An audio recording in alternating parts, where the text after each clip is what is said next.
In this video, I'm going to be going over chair pose.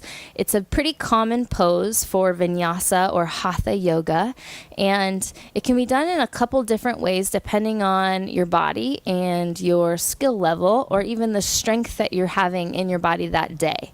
So, first and foremost, usually the feet are together. They don't have to be, but there's some cues you might hear from a yoga teacher that makes bringing the feet together more helpful. So I'm going to start this way, and then I'll show you just a little bit different what happens if you separate your feet.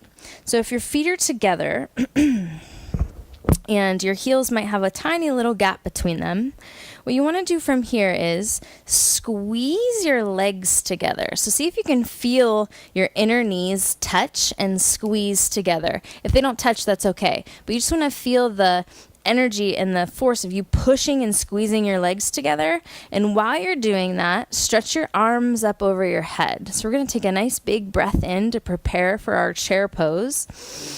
And from here, push really firmly into your feet, just like in mountain pose, but start to bend your knees. So you're squeezing your thighs together, engaging your thighs, so you push down into your feet and you bend your knees. So this is chair pose. Now, I might not look like some of the pictures or the videos that you've seen online. Like, this might seem a little bit too easy, and that's okay because everyone has to start somewhere.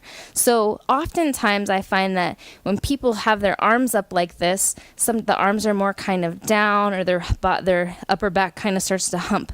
So I find it very helpful sometimes to bend the elbows, make it look like goalpost arms. And these goalpost arms help you to squeeze the shoulder blades back and together, which is what we want while we're in this pose, because you want a nice flat spine, not a curved spine. So flatten your spine and bend your knees. Squeeze those legs together while simultaneously squeezing and pushing down into your feet, and then let your hips, your butt, sink as low as you can take it. So one common thing in this pose is for people to curve their back like this. Just try to lift the heart up, but you don't want to curve the back. What you want to do is tuck your tailbone down slightly so you have a nice flat, low back. So it's more like this, not like this. So a nice flat low back, chest is lifted, looking forward.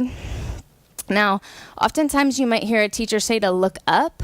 I find that it's more helpful to have a nice neutral neck. So whatever the angle is with your back, try to keep a nice long back of your neck with your spine. So let's take a couple of breaths. Sink your hips down as low as they'll go. Maybe your arms are straight and up. You can also bring your hands to your heart center if you have any kind of back pain and you're watching out for that.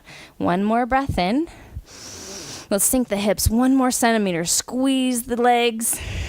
And go ahead and stand up.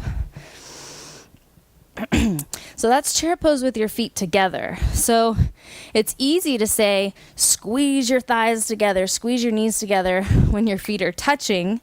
Not so easy when your feet are apart.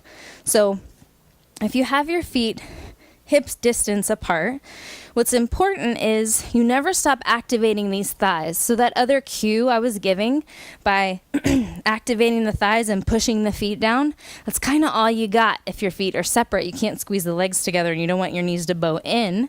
So what you really need to do is, I'm just going to put myself in chair pose, is activate these legs, push down into your feet, and see if you can kind of just barely lift your toes off the ground. That way you know that you're really using or pushing down in the balls and the heels of the feet. So from here, your arms will lift, activate the thighs, keep that going. And this is what your chair pose will look like if your feet are separate. Again, there's the goalpost arms if you need it. If you ever start to feel burning or pain in your back, bring your hands to heart center. I actually had to do that for a couple years because of some weakness in my back. And that's okay, as long as you're listening and not necessarily doing exactly what the teacher says because they say that's the way to do it. It's more important that in your yoga practice, you're listening to what your body says and responding by modifying to do what your body is requesting you to do rather than what the teacher's requesting you to do.